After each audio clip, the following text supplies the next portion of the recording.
Good afternoon. I want to welcome everybody participating in today's webinar. My name is Darren Hewlem, and I'm on the Risk Advisory team as a Network Administrator Auditor at Gelman, Rosenberg Freedman, and I'll be today's moderator. I'd like to start off today with some quick housekeeping items and explain what participants need to do to earn CPE credit for today's webinar. For best sound quality, we highly recommend you connect by your phone instead of your computer. If you have any technical questions or issues during the webinar, please use the chat function to speak with our webinar administrator for assistance. Please note this webinar will be recorded and made available on our website following the event. The slides will also be posted at www.grfcpa.com/webinars. Webinar participants seeking CPE credit for this presentation must complete and submit a short evaluation survey that will appear automatically following the webinar. Please write down the CPE words as they are given. They will not be provided again. Save these words until you receive your credit. You will be asked to recall these words in order to receive credit. If you have an active pop-up blocker, please take a moment and disable it now so it does not block the survey at the end. Any technical questions about the survey may be addressed to Dominic Acosta at dacosta@grfcpa.com. Today's learning objective is to provide attendees with a better understanding of IT challenges and opportunities small and mid-sized businesses and organizations will be facing in 2019. One CPE credit is available to attendees of today's webinar. With that said, please welcome today's webinar, your 2019 Security Roadmap.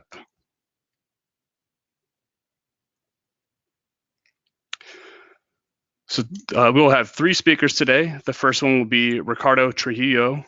He's an audit partner at Gelman, Rosenberg Freedman and leads the firm's information technology audit initiative and helps for-profit and nonprofit organizations bridge the gap between business and technology by carefully analyzing IT infrastructures. He presents to the nonprofit community on cybersecurity related topics. Melissa Musser is a risk advisory services principal at Gelman, Rosenberg Freedman. Melissa and her team deliver comprehensive risk-based assessments to help the organization respond to strategic, financial, compliance, operational, and IT risks. Morris Tabush is the founder and president of Tabush Group. Morris founded Tabush Group in 2000 out of his college dorm room, growing into a successful IT and cloud technology company. Today, Tabush Group serves small to mid-sized professional organizations, enabling them to move their IT to the cloud. As the leader of the firm, Morris focuses on strategy and ensures that Tabush Group team delivers outstanding service to clients so they don't have to worry about IT headaches instead of focusing on their own business. And Morris, you can take over now. Thank you so much, Darren. Start off at least with business IT in 2019. It's kind of amazing to me that in 6 weeks from now, we're actually going to be in 2019. So what's happening? Well, IT, as we all know, is everywhere and in everything that we do. On the personal side, everything from our family photos and videos are being stored in iCloud. We stream our music from Spotify, watch TV from Netflix, and control our light switches and thermostats through apps on our phones. And all of this involves networks, cloud, and IT. But on the business side, the real reason we're here today, most organizations find that every year a few more things or a few more parts of their business are moving from the physical to the digital world. Maybe last year it was a document management solution to reduce paper and eliminate filing cabinets. This year it could be an HR system to manage employee information, maybe a CRM system to manage your current and prospective clients, a task management system and workflow system for the day-to-day work. Next year it could be a network integrated phone system. The bottom line is that IT is only becoming a bigger part of our lives and a bigger part of our businesses, not less. And not only are we relying on IT more and more, but the things that we're relying on IT for are becoming even more critical and even more sensitive types of data. Now, there's another thing that's happening that is not only are we doing much more within the realm of IT, but we're doing it from places other than an office owned or leased by your organization. Now, this includes working from home or accessing systems when on site at a client, maybe spending an hour or so at a Starbucks using their free Wi-Fi, or in a hotel room when traveling. I'd like to actually know how this applies to your organizations. So, Darren, if you can just throw up the first poll, please. Sure. The first question we have here is, in your organization, how often do people work from outside the office? Option A is 80 to 100%, 50 to 80, 25 to 50%, or 0 to 25%. So please take a moment to answer. While everybody's answering the questions here, I'll provide the first CPE word. The first CPE word is cyber. If you want to receive CPE credit, please jot down this word now, because you'll need it for the survey at the end of the webinar. Again, the first word is cyber, C-Y-B-E-R.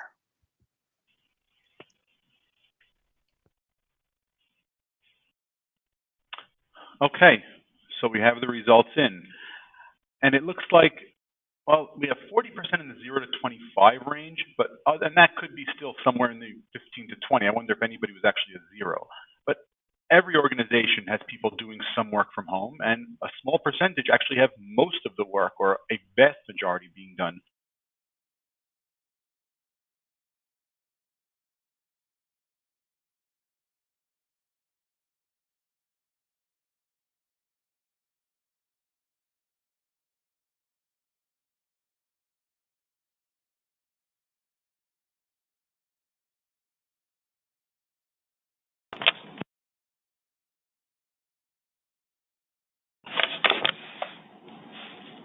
It looks like, hello everyone, this is Ricardo. It looks like Morris is having a little bit of technical difficulties. We're going to jump a little bit ahead until he's able to resolve the issue. But so just bear everyone with us while we handle that piece over here. So I want to make sure we get back to where we need to be here.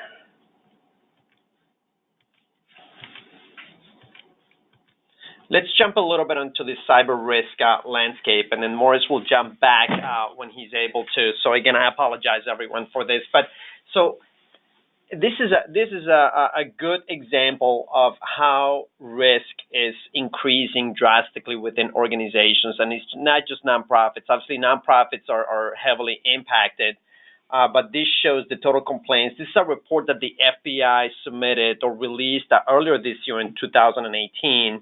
And he shows an incremental number of complaints from year to year in 2013 up to obviously 2017, and it also depicts the losses that were reported by the FBI. As we can see, a total of about $5.5 billion of total losses that have been reported by the FBI. So again, there was a small dip between 2016 and 2017. Probably because controls are being implemented and organizations are becoming more aware. Hackers obviously need to become more clever on how to attack organizations and how to obtain information. So, again, it's really interesting data that's out there, and I would encourage everyone to just double check it. With that, Ricardo, I'm back now. Okay, Morris is back. Okay, so he'll come back. Thank you, everyone. Okay. Thank you, everybody. Sorry about that. My phone's cut out for a minute. So as I was saying, not only is so much more work happening as time moves on from outside of the four walls of a company's offices, it's also happening from devices other than a desktop PC owned by that organization. Could be happening from a phone or a tablet or a personal, a home computer or a personally owned laptop. But that's the trend that things are going in. And there's a lot that enables this. Actually, oops, one slide ahead. Let's go back a second. There we go. There's a lot that's enabling this. Things like broadband, Wi-Fi, 4G, VPNs, all of those are hugely important to working remotely. But the biggest one these days is the cloud. And from enterprise systems like Microsoft Office 365, Salesforce, and NetSuite, to simpler things like Google Apps, cloud voice over IP, and file sharing systems, or even web-based applications of which there's hundreds of them. Cloud is just becoming a bigger and bigger part of IT than ever before. In fact, most new systems that businesses will implement today have at least something to do with cloud, if not being completely in the cloud. Now, cloud is great, but it doesn't solve everything. In the 2000s, about a decade ago, the big challenges that we IT professionals dealt with were things like servers and connectivity not being fast enough or reliable enough. End users wanted to work remotely, but the available technology for them limited that. And when they did work remotely, the experience wasn't so good. It was slow, it was laggy. We had challenges like, how do we back up our data? Tape drives weren't always the best solution, but it was all we had. Today, it's all changed. Server applications, connectivity are all super fast and reliable. Remote access is amazing. There's so many systems that let us work remotely without delays or limitations. It's great that we can get to anything from anywhere on any device, and there are so many ways to accomplish something. So what are some of the new challenges that we're facing? Before cloud, everything IT lived in one place. Typically, it was a company's server room. It was behind the corporate firewall.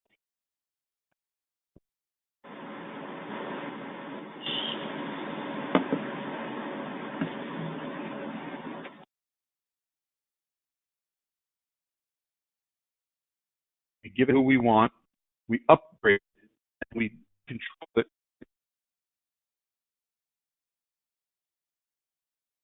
Sorry, am I coming through again? Okay, sorry, that was my headset cut out one more time. What I was saying was, we controlled our IT. We set it up, we backed it up, we secured it, we gave access only to who we wanted, we upgraded it when we wanted. We were responsible and we were in control.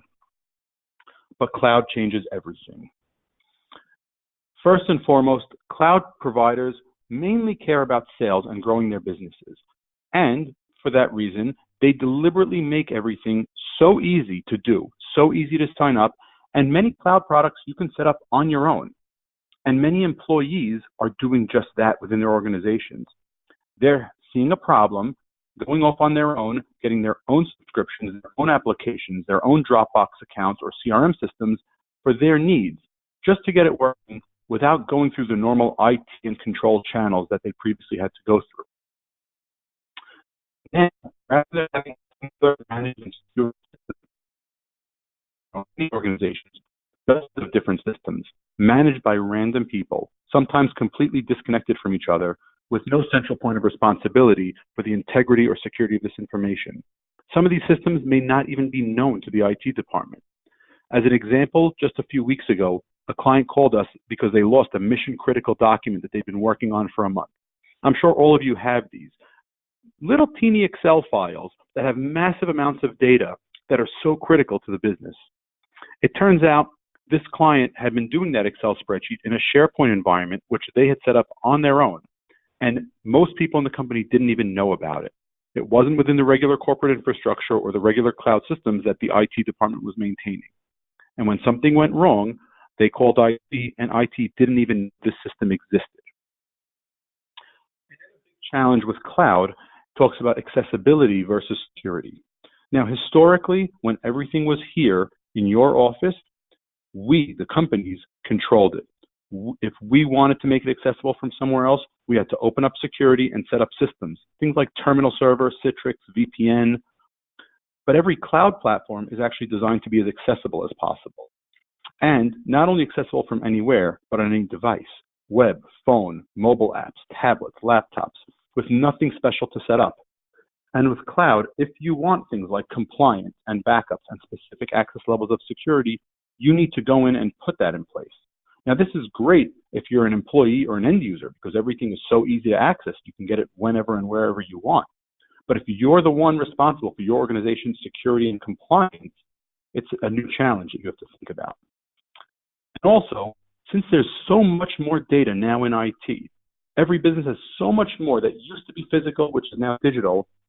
It means that what you've got in your IT, your data, is much more valuable. it's valuable to you, but it's also valuable to the bad guys, or the hackers as they're often called. The reward, if they get your data, is so much greater for them. So therefore, we have to take more precautions to secure and protect the data in these systems. One last example, we saw a CPA firm using a document management platform provided by their software vendor, built for accounting firms. But since it had been implemented by a few of their tax professionals, not their IT professionals, proper security was not in place. And without going into too many details, certain very sensitive data fell into the wrong hands. So what's next? As IT and cloud have grown, they're just going to continue to grow. IT's role will keep getting more critical and more involved. Think of 3 things right now in your organization that are not technology-based. Or maybe they are technology-based, but they live on servers and equipment in your offices. Within the next 3 years, at least one of those things will become IT-based, and one more of those things will move to the cloud. As technology progresses and connectivity gets faster and more reliable, cloud is going to keep playing a bigger and bigger role. 10 years ago, the percentage of your IT that was in the cloud from a spending perspective was probably 2 to 3%, maybe just spam filtering. Today, it may be more like 20% with things like email, file sharing, and backups in the cloud, which all makes sense. Even on-premise applications like Microsoft Office, Adobe Creative Suite, and QuickBooks Enterprise, which are on-premise applications, are paid for in a rental model, not bought and owned like they used to be. And that's just one more step on the path of getting to the cloud. I would bet that in 3 years from now, more than 50% of the IT dollars you're spending will be cloud, not on-premise or owned product and services. Amazon and Azure keep growing. Enterprise applications are still lagging, but they're slowly catching up. A big change we've seen in the last few years is even companies moving their entire infrastructure, including desktops and servers, into the cloud. And this is all happening because not only does cloud make so much sense, but the more you cloud, the more you'll see stability, accessibility, and productivity. I'm going to turn it over to Ricardo and Melissa now to talk more about the cyber risk. Thank you, Morris. This is Ricardo here from Gelman and Melissa as well. So we had already a quick introduction about the climbing rate of the risk in terms of what's being reported by the FBI. So I'm not going to go into detail on this slide because we already covered it. Melissa, I knew has something to add to it. Oh yeah, except what you don't see on this slide, where I guess it may be reflected in the losses, but is the rising risk of reputation damage associated with these cybersecurity, especially if private information is associated with them. Right. It's a very good point that Melissa's making over here. So with that, let's take it to the next polling question, Darren, so we find out what we have. Alrighty, for the second polling question, it is, how much of your organization's IT support is currently being outsourced? We have none, mix of internal and outsourced, or 100% outsourced. So please go ahead and take a moment to fill out the answer, and I'll be giving out the second CPE word. The second CPE word is risk. If you want to receive credit, please jot down this word, and you'll need it for the survey at the end of the webinar. Once again, the word is risk, R-I-S-K. Thank you, Darren. So this is a good percentage, and it's almost what we expected, right, Melissa, Morris? I mean, we had a mix of internal and outsourced, which is about 54%, 100% outsourced, about 33%, and none, about 14%. So basically, those organizations are having their IT fully in-house, which brings us, when organizations, depending on capacity and so on and so forth, it brings risk when you're utilizing third parties for the IT support. Then it takes us to some risk that needs to be tackled by organizations. And Melissa has a couple comments on this, on the digital transformational risk. Melissa? Oh, yeah. Hi, everybody again. My name is Melissa Musser, and I'm a principal in the risk advisory practice. And yes, wanted to talk a little bit about the digital transformation risk. So Morris talked a lot about how things are changing, and with change and digital transformation comes some risk. So we've compiled what we think some of the top 5 risks are. Some of them are more emerging risks, but obviously now third-party risk is definitely on the rise. You're going to have a bunch of different third parties that you'll be exchanging information with. You could have an HR cloud provider as well as payroll, and they could be totally separate. You could have your accounting software in the cloud, your travel and expense software, I mean, you name it, donor database. And so a lot of times these are all disconnected third parties.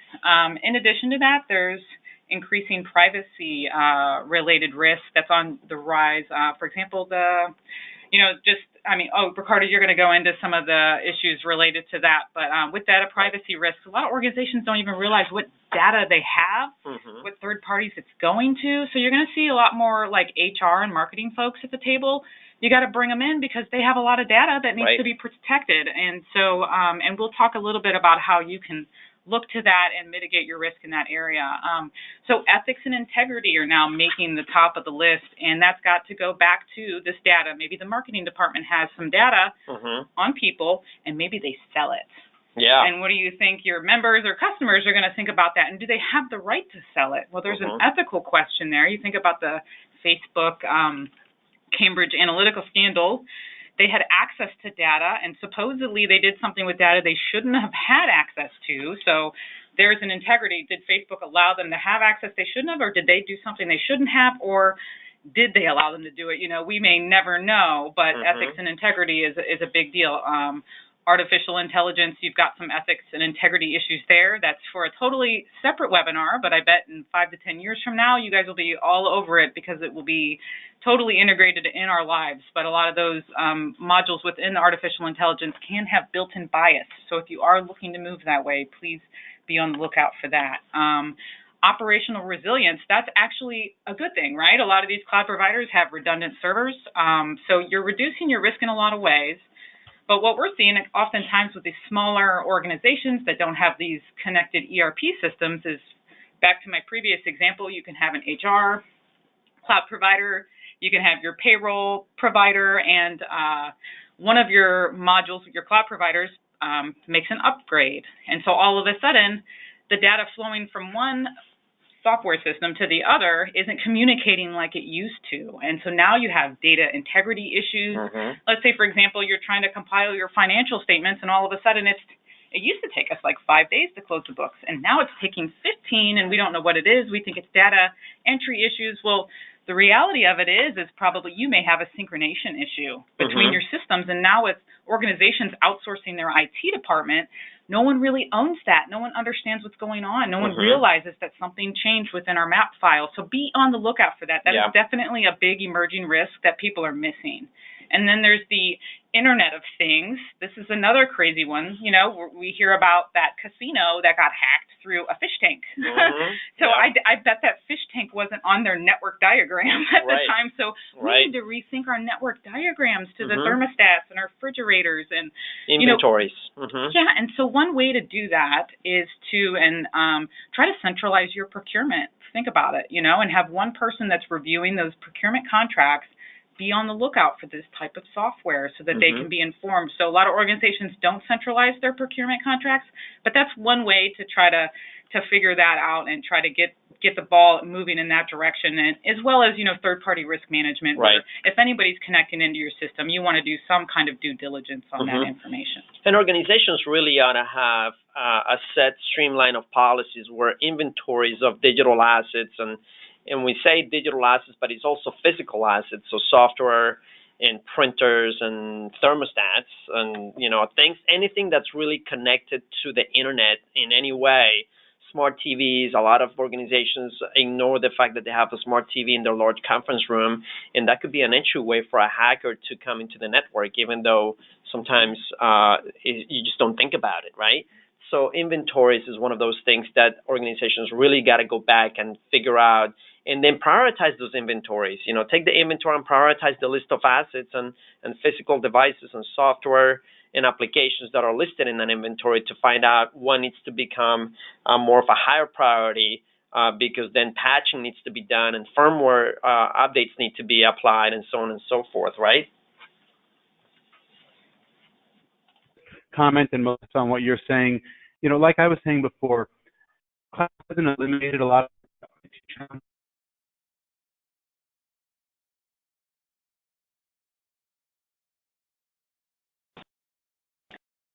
to be more concerned about what are. Morris, I'm sorry, it's a little difficult to hear you right now. I'm going to go ahead and segue into this slide. I'm sorry about that. Oh, no worries. It's okay. So what I wanted to try to back up a little bit here, because there's some terms that people throw out, and there's some confusion around like, okay, wait a minute, what's privacy have to do with cybersecurity and vice versa? So cybersecurity itself is obviously trying to protect your organization from threats to your IT, right? Your software, your hardware, and the data that resides on that. So there's some overlap between all of these. Information security is the same, that you want to protect the data that's on your IT system, but it's also looking at papers, and so it's just really any kind of information types of security. And then you have data privacy, which is, it's always been an issue, but it is definitely on the rise. Not so much from a regulatory standpoint yet. GDPR has definitely put it on our radar, but really from just a reputation and ethical expectation. And so wanted to differentiate that, but privacy is actually a huge cybersecurity risk right now, and I think maybe even the biggest as it comes to just reputation-wise, especially for smaller nonprofits and the like. Yeah, that's pretty much where a lot of organizations, that's the biggest fear, how organizations lose reputation so quickly, and how do you get back that reputation once you're in the front page of a Washington was a big paper, a newspaper, and so on and so forth. So, and that really takes us to one thing that really happened recently with the Pentagon, locally here in our office, where a third-party provider. There was an issue with personal identifiable information, and the third-party provider was actually the one to blame. But really, who's in the front page of the Washington Post? It's the actual organization. In this case, the Pentagon was hit. So again, it's about going back to organizations, thinking about the fact that just because you have a third-party provider helping in any area within the organization doesn't mean that the risk has been fully transferred. And now the organization basically can say, well, guess what? We don't have to worry about it. We're good. They're taking care of things and we're in good hands. But in reality, there's still monitoring that needs to be taking place. There's still many things, many policies and procedures that need to be implemented in order for organizations to realize how the third-party provider is handling the information. What kind of information are they handling? Are they protecting that information?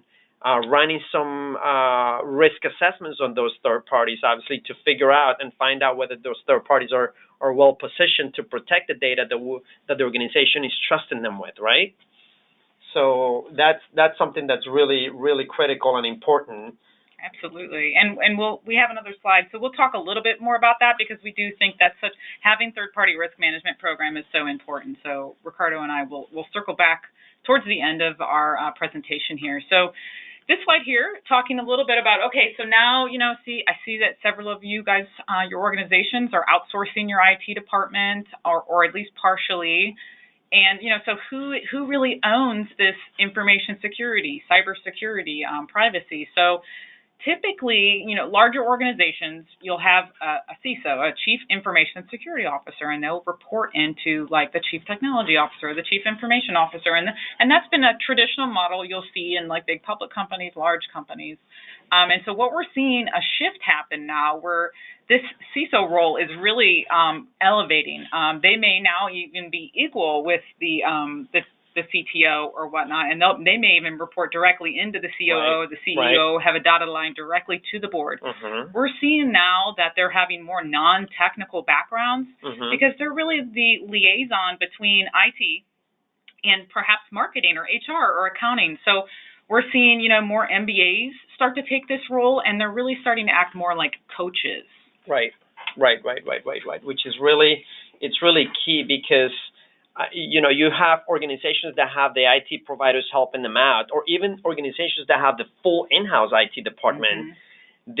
the IT department is really handling the day-to-day activities, right? Oh, the printer is not printing, the network is down, this and that. And sometimes you get so busy within those activities that you tend to not pay so much attention in terms of policies and procedures that need to be implemented. And that's when this role comes into place in a very... Well, that's right. And not to mention, it used to be all of this was in-house, but now they're like, hey, that's a cloud module. I have no, authority over what that cloud module does with the information. They don't even pay attention to the access rules. It might be your HR director that controls access to that module. And I don't think organizations have really caught up with the fact they think IT is monitoring the access, and they're not. Even, don't even get me started. But like when someone gets terminated, all the different access points you may need to, if you don't have some kind of single sign-on, so an information security officer can definitely help with that. So say you're a small organization, small nonprofit, small government contractor, whatever you are. So then who owns this information security? Because somebody should. Absolutely, somebody should, and your boards or whatnot need to be demanding it. So best case scenario, you have a CISO, or the like. You have a chief privacy officer, or a blended role of the two. Ideally, you'll have some kind of information security committee. This could be a separate privacy committee as well, or all together as one. What we're seeing when we go in, and obviously, we're a CPA firm and advisors. We go in and do the financial statement audits, and we're seeing the CFOs take on this role. It's just what we're seeing. And you know what? You take a step back and you go, that kind of makes sense. Because CFOs get controls, they understand the flow of data, they know what's going on inside the membership, the donor database, the marketing, the travel and expense. So I guess it's not that far flung, and that they're the ones taking this role. But they definitely need to understand that they should be reaching out and getting help from their attorneys and whatnot, since the privacy regulations are getting very difficult to maintain, and reaching out to firms like ours that can help them with the policies and procedures, because it's very important, and it's a big role for them. So we're also seeing CEOs, COOs, executive directors owning information security, and again, there's been a rise in the virtual chief information security officer solution. So now, you'll be reaching out to this. This is something that we do provide, but you would reach out to someone, and they can help you maybe do a data map. Okay, let's sit down and see where is all of your data, and I'm talking like private data. Where is it going? How is it being controlled? Or we could do data inventory, but all of this needs to be done. So I've been monitoring this privacy legislation, and something it's going to be in effect November 1st. So it's in effect right now in Ohio, where you are now going to have some legal defense if you have privacy and information security policies and procedures document and a process in place.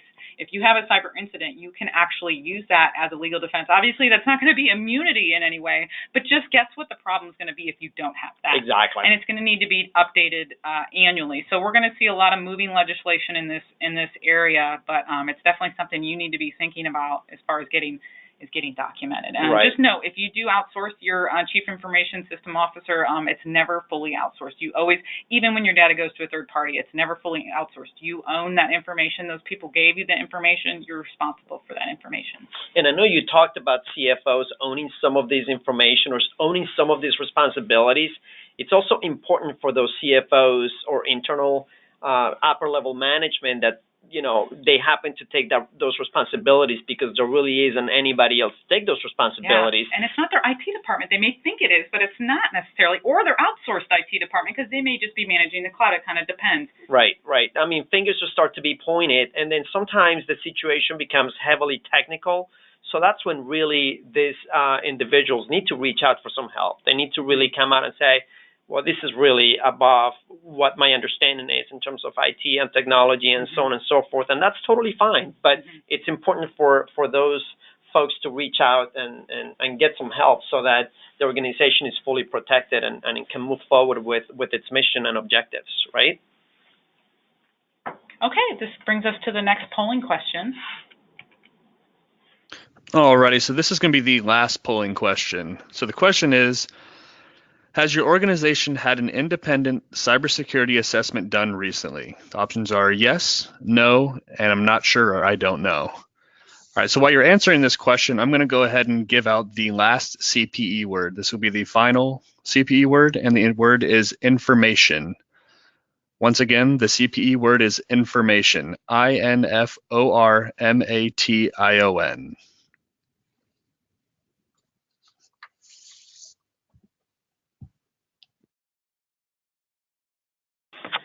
All right, it looks about 31% have had an independent assessment and 49% said no. So I understand why this is happening.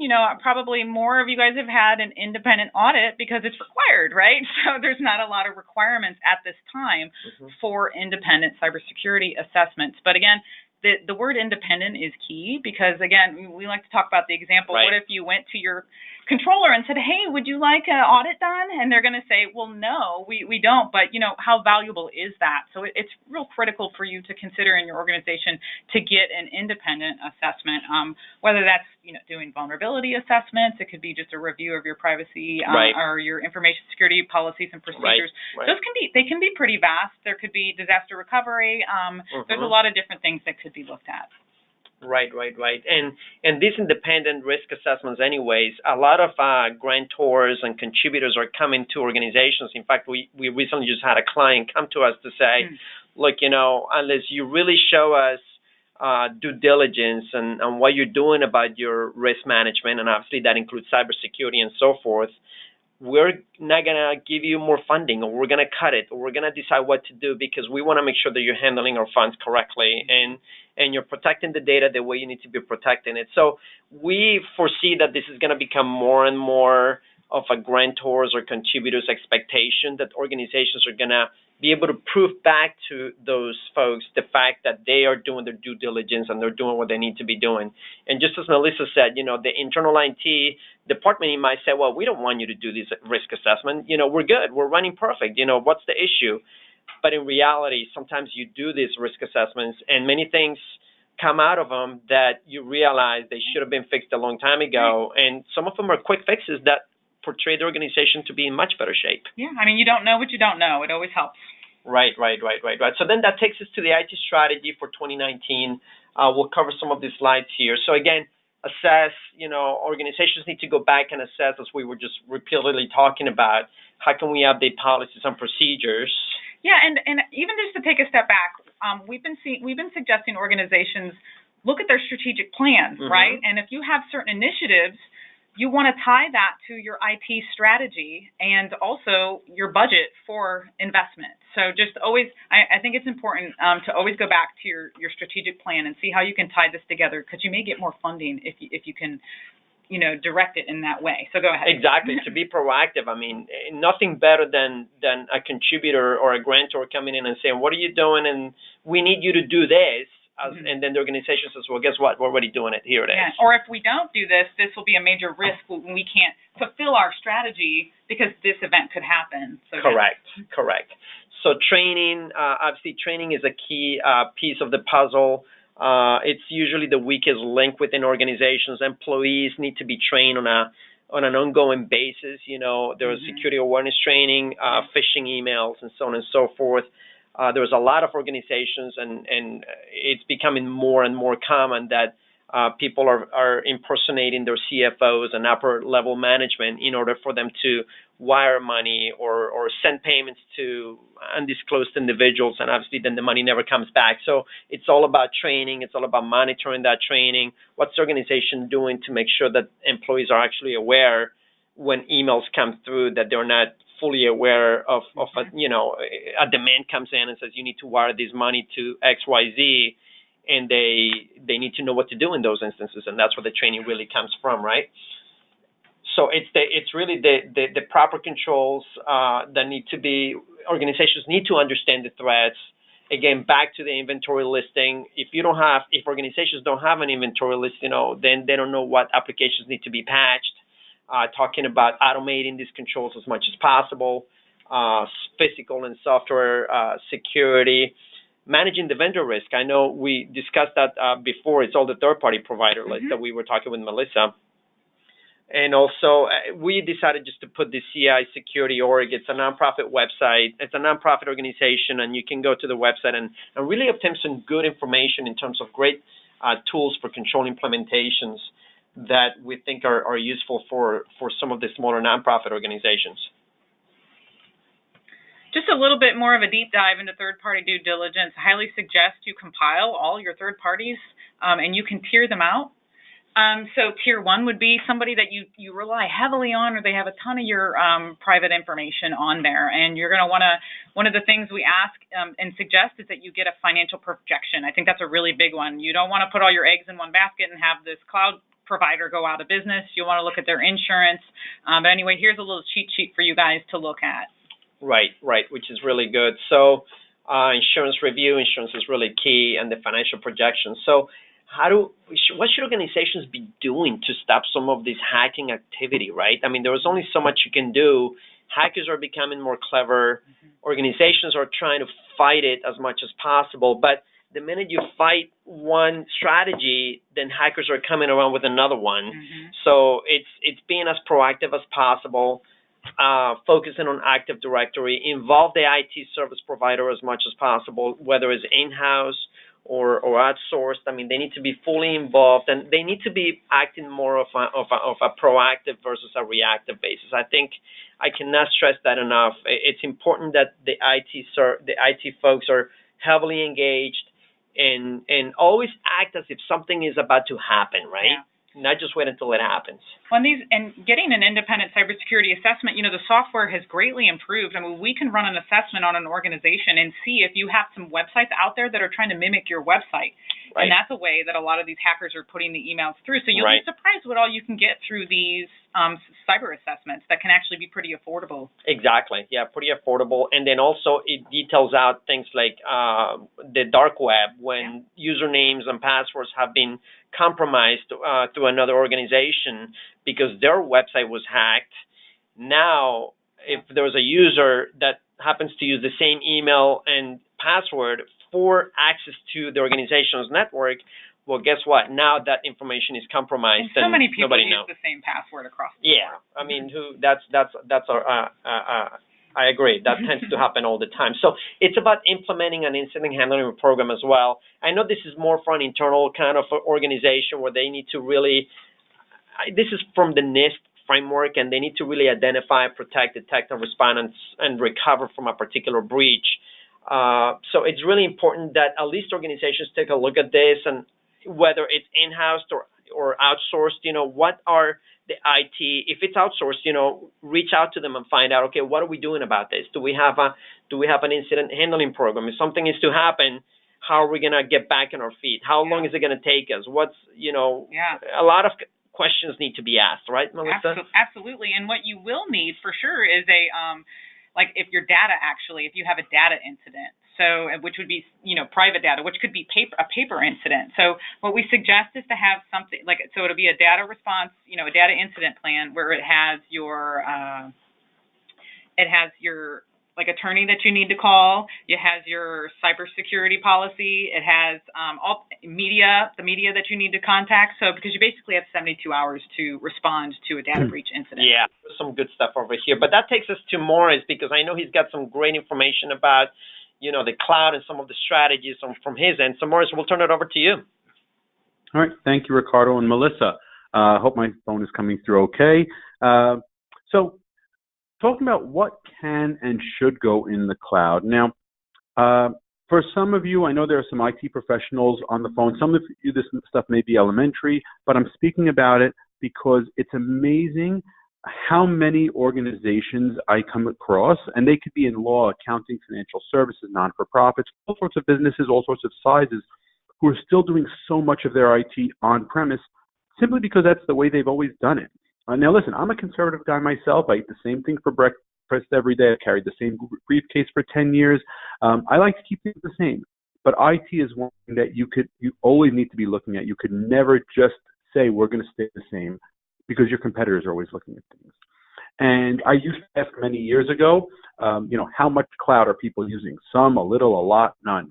I stopped asking it because we live in a world today that if you think you're not using cloud in your organization, you just don't know it, but you actually are. So what should be in the cloud? First thing is first, email security, and backups. Those first two lines, those are table stakes. They belong in the cloud. They make so much sense in the cloud for so many reasons. Phones, I do believe they should be in the cloud, but I'm going to, come clean with you guys. Our cloud phone provider is currently having issues, which is why I cut out earlier today.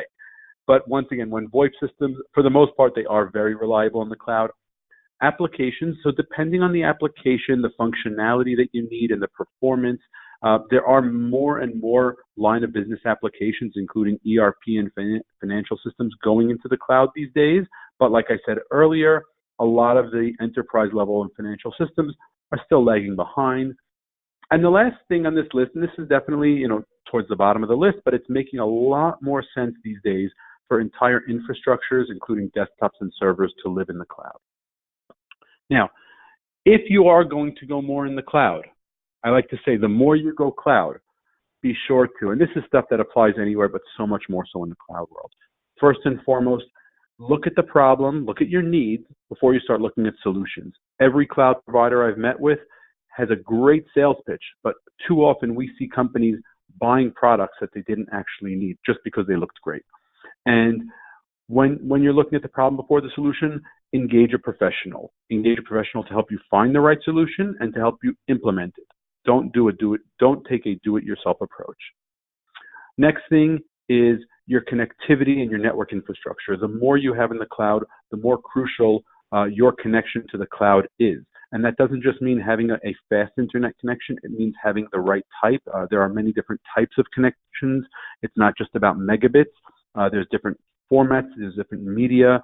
And it's about having good redundancy to make sure that your firm, your employees are always connected to that cloud no matter what's going on out on the street or with one of your providers. Because if you lose that connection, you now can't do so much more than you used to be able to, because more and more is out there in the cloud. Melissa touched on, she called it, I believe, Melissa touched on user account maintenance, having a process, a checklist in place for when you're both onboarding and offboarding employees.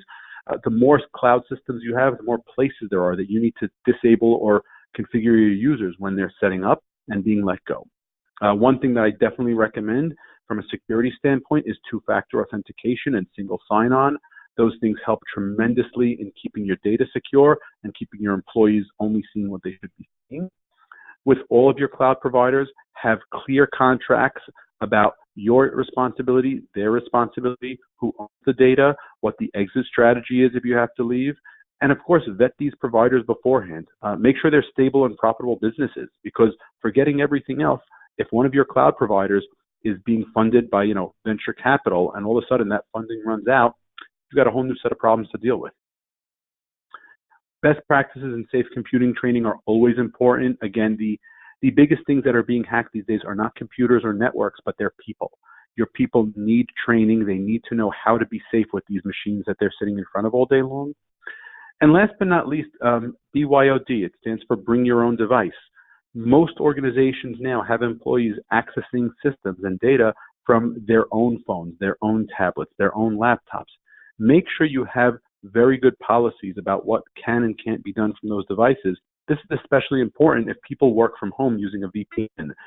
The VPNs are really nice, but you never know once they're working from home, who else may be on that computer an hour or a day later and what they may accidentally touch. Like anything else in life, cloud needs to be done right. IT is still IT. Cloud just means that it's out there instead of in here on a server or in a rack, and it's managed by someone else, not someone in your organization. Somebody could have the best ingredients and tools in their kitchen, but if they're not a good cook or chef, like I am not, dinner's not going to look or taste good, and you're going to be left with a big mess and unhappy guests. The same goes for cloud. Amazon, Azure, Office 365, Salesforce, these are all really great platforms, but at the end of the day, they are just ingredients. We've seen way too many organizations do a sloppy cloud implementation, only to find that 6 months or a year later, all their end users have found ways around the new cloud system, and they're going back to the old things. It's a total waste. And one last thing that I like to stress is that when you're going cloud, it's sometimes too easy to use a vendor that you found on the internet where you don't actually have a relationship and know who they are. And when something goes wrong, you're just calling a toll-free customer support number and getting a ticket. Can you imagine that scenario with your accountant or with your law firm? Somebody that you met online, had a few calls with, and never actually built a relationship with? IT is as critical, if not more critical, than finances and legal practices. It literally can bring an organization to its knees in a moment's notice. And I can't imagine anybody having just a email or ticketing relationship with some big organization that provides legal or accounting services. I encourage everybody to do cloud, but do it right. Take it slow. And when you're executing, remember to always plan that every plan never goes exactly according to plan. And with that, I'm going to turn it back to Ricardo and Melissa. Thank you, Morris. So yes, this right here is an IT strategy, a summary of some of the strategies that we talked about in terms from an organizational standpoint, monitor and enforce processes, and also documenting. We pretty much covered a lot of ground, and we gave a lot of information to everyone, so that way, again, third parties, how are we managing those? How are we keeping those relationships, as Morris just talked about? Morris, I don't know if you want to add anything to this. We have, I know you wanted to discuss a couple of the things, so this be a great time. I mean, I can discuss everything in this list. Everything here is vital. I can discuss everything, and as most of you have learned already, I can talk for hours on end about any topic, but in the interest of time, I think we should move through, because I think we wanted to save a little bit of time for questions and answers at the end as well. Sounds like a plan. So, yeah, we can then go ahead at this point and move it over to the Q&A session.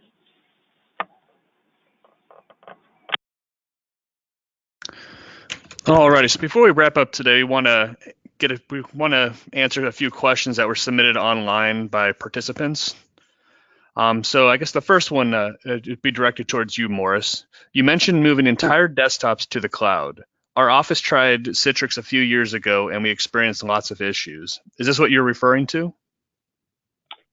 Okay, so when we speak about moving desktops and servers and infrastructure to the cloud, I'll say this, it's a similar concept to what people experience with Citrix, but it's a very different technology on the back end, so it delivers very different results.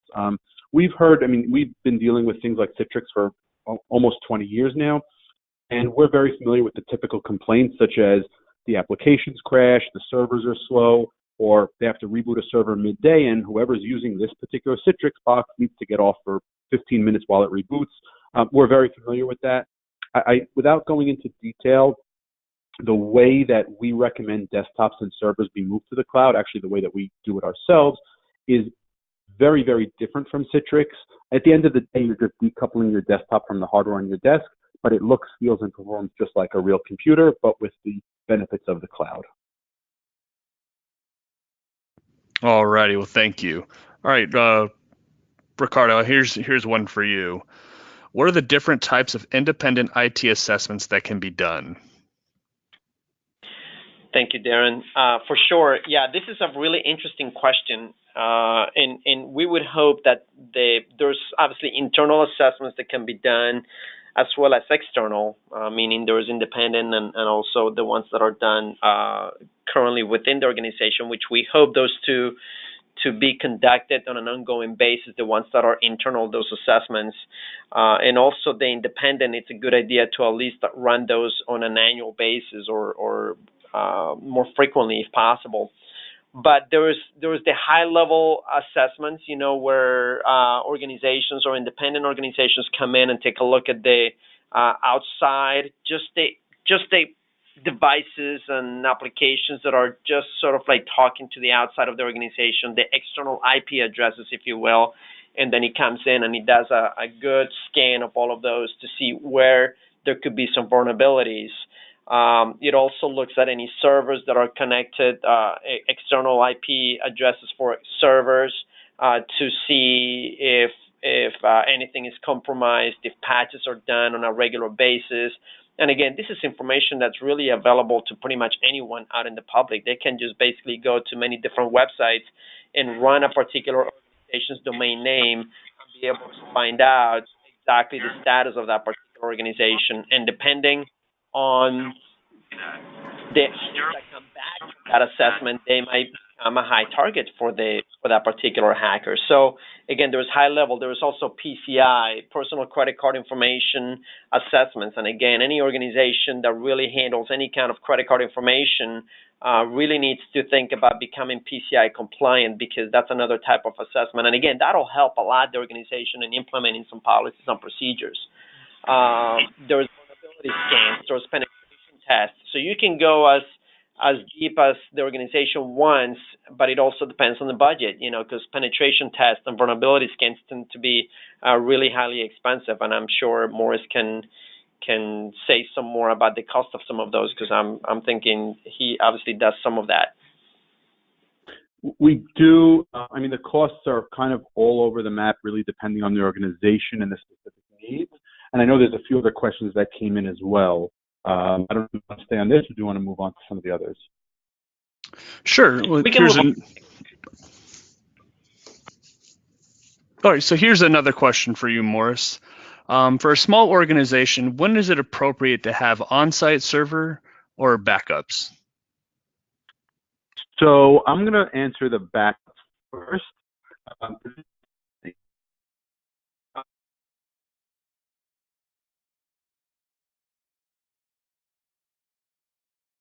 Which I don't think this exists anymore or applies anywhere. Every server that is on site needs to be backed up off time. I don't know what's working. It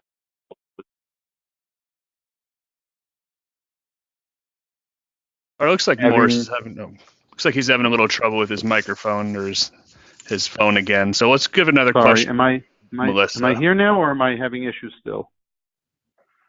All right, so Melissa, what are the roles and responsibilities of a CISO? Hey, thank you for the question.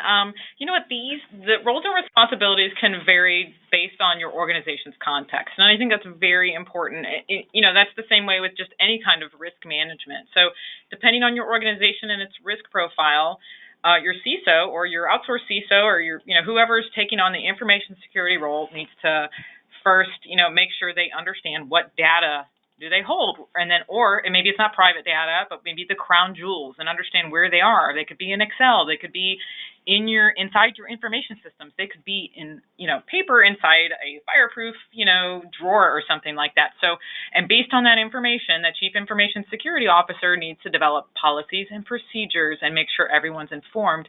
Now, with the way things are changing, the CISO is going to need to understand what's going to third parties. They're going to also want to look at the third-party contracts and make sure that there's proper cybersecurity coverage. Now, again, the CISO could also chair a committee, because you're going to want to have HR at the table, marketing at the table, and so on.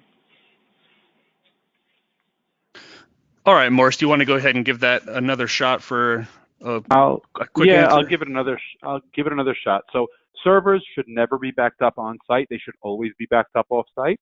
As far as a small organization moving a server to the cloud, so small is a relative term, obviously, and it's not so much about the size of the organization, it's about the size of their needs. There's a certain overhead with owning your own server. It doesn't matter if you're 3 people or 30 people or 300 people. So we always like to focus on what is the organization's needs, and can those be best accomplished with a cloud server or with an on-premise server. Really, the organization needs to take a more holistic approach, not just look at where should our server be, look at, like I said, all of their IT needs, and what's the right way to strategically approach that, which includes servers, desktops, backups, to meet their needs.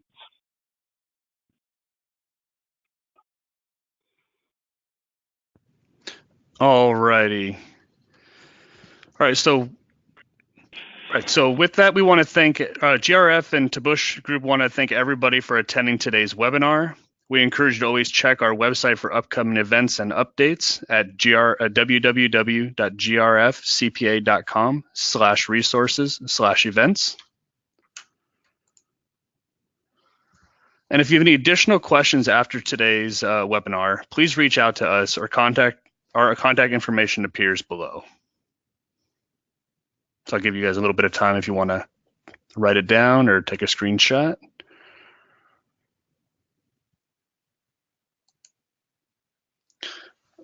So please remember to complete the survey that follows the webinar if you'd like to earn CPE credit for attending today's webinar. And thank you again for attending, and have a great day.